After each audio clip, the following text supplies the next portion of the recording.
yang bernama Dita Indahsari. Dia pemimpin buruh, kemudian diangkat jadi staf menteri 2 periode dengan menteri yang berbeda. Oke, lanjut. Kita akan lihat foto-foto dulu. Ini yang bernama Ratna Sarumpait. Dia pemimpin panggung Satu Merah. Lanjut. Lanjut.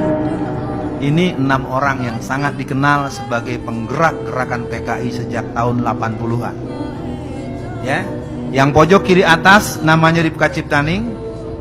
Dia mengarang buku Aku Bangga Anak PKI pada bulan Juni tahun 2002. Dia mengarang buku yang kedua Anak PKI Masuk Parlemen bulan September tahun 2005. Dia mengarang buku 50 tahun Anak PKI bulan September tahun 2008. Dia mengarang buku yang berjudul Menuju Jalan Perubahan tahun 2012 untuk menjadi buku pedoman pemenangan Gubernur Jakarta yang berasal dari Solo, yang sekarang jadi presiden.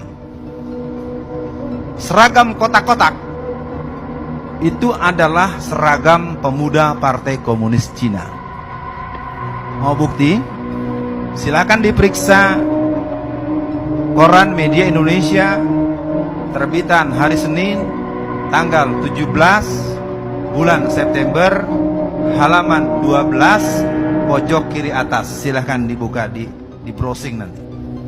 Jadi seragam kotak-kotak itu adalah seragam pemuda Partai Komunis Cina, dan itu menjadi lambang kemenangan dalam proses pemilihan Gubernur Jakarta 2012. Ya. Jangan tersinggung-tersinggung, ini fakta saja. Saya bicara physically, saya bicara data, di koran ada. Belum lagi dia mengatakan dalam koran Sinar Harapan, ya, sore, dia katakan dalam tanggal 18 Maret tahun 2004, yang bisa menyelesaikan bangsa ini adalah konsep Nasakom. Nasakom adalah kita. Nasakom adalah kita. Nasakom adalah kita. Prof masih ingat kali ya? Siapa yang kampanyenya kemarin pakai kita-kita? Silahkan periksa sendiri. Saya nggak nyebut nama, cuman ngingetin aja. Nasakom adalah kita. Kemarin kampanye ada yang pakai kita-kita. Atau ayo kerja. Itu tagline negara komunis. Ya, komando, ayo kerja. Kerja. Itu adalah tagline negara-negara komunis. Silahkan periksa. Jadi kalau mulai dibilang semuanya udah di depan mata, ada dekat dengan kita, lalu kemudian disampaikan ada yang tidak terima, persoalannya adalah mau kita tutup fakta sejarahnya atau ceramah ini diberhentikan karena dianggap memberatkan buat pemilik tempat maupun para pendengar. Saya tidak tahu. Yang jelas saya harus menuntaskan sampai tanya jawab. Lanjut. Sebentar. Orang-orangnya belum semua ini. Ya, biar jelas, siapa-siapa aja, jangan cuma lihat gambarnya aja. Yang tengah bernama Budiman Sujatmiko. Dialah yang menggolkan undang-undang desa. Undang-undang desa itu adalah skema undang-undang desa mengepung kota. Dia ingin memberikan bakta kepada seluruh masyarakat. Kalau bahasa Jakarta, gua loh yang berjasa. Dia adalah seorang pendiri PRD yang awalnya tahun 1994 bernama Pergerakan Rakyat Demokratik, pertanggal 31 Mei 1996 berubah menjadi Partai Rakyat Demokratik, dan tanggal 27 Juli menjadi Komando Kerusuhan Penghancuran Kantor PDI Budi Harjono.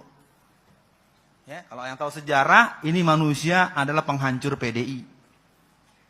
Saya tidak mau berbicara pro kontranya, karena kemudian kan muncul PDI Perjuangan, itu nanti bicara sejarah lain lagi.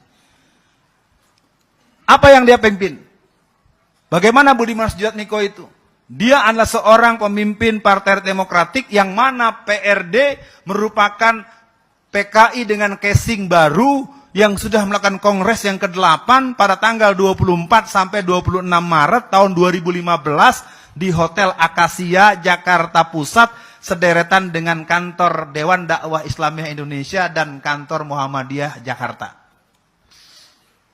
24 sampai 26 Maret 2015 di Hotel Akasia, kongres yang ke-8. Jadi kita lihat sekarang PKI di satu sisi, PRD di sisi lain, dan para generasi-generasi tradisional romantisme Jadi PKI ini sekarang tumbuh di semua tempat. Sekarang ada yang jadi gubernur, ada yang jadi bupati, ada yang jadi wali kota, ada yang jadi staf menteri. Yang menteri disimpan dulu nanti buat 2019. Jadi pemilu nanti dengan adanya menang di gelombang pertama pilkada serentak ini, nanti pilkada serentak lagi tahun 2017, 2019 negara ini adalah negara demokrasi yang komunisme. Memang tidak mudah untuk mendengarnya. Saya tahu omongan saya akan menimbulkan resistensi. Kalau tidak dicegah, maka langkah pertama, kembalikan dulu Undang-Undang Dasar 45.